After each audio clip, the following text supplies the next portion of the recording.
మరో 3 నెలల తర్వాత ఆడియన్స్ ముందుకు రాబోయే టాలీవుడ్ క్రేజీ హీరో సినిమాకు కోలీవుడ్ లోనూ మంచి రేటు వచ్చిందట.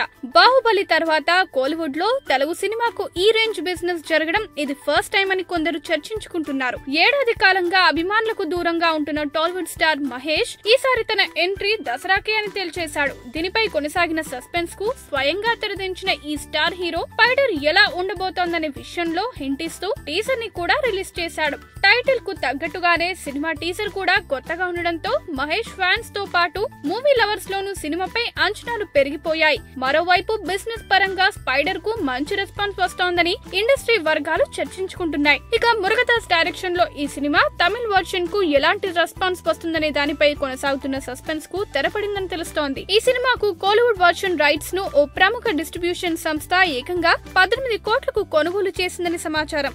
బాహుబలి తర్వాత ఒక తెలుగు సినిమా ఈ రేంజ్ రేటు రావడం ఇదే ఫస్ట్ టైం అని కొందరు చర్చించుకుంటున్నారు. స్పైడర్ మూవీ మురుగదాస్ డైరెక్షన్ లో తెరకెక్కుతుండటంతో దీనిపై కోలీవుడ్ లోనూ అంచనాలు బాగానే ఉన్నాయి.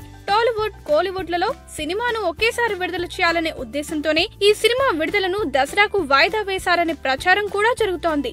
మొత్తానికి జూన్ నుంచి సెప్టెంబర్ ఎండింగ్ కు షిఫ్ట్ అయిన స్పైడర్ కోలీవుడ్ వర్షన్ కు భారీ రేటు రావడం మూవీ మేకర్లకు పెద్ద రిలీఫ్ అనే చెప్పొచ్చు. ఈ వీడియో గనుక మీకు నచ్చినట్టయితే లైక్ చేయండి, షేర్ చేయండి, సబ్స్క్రైబ్ చేసుకోండి.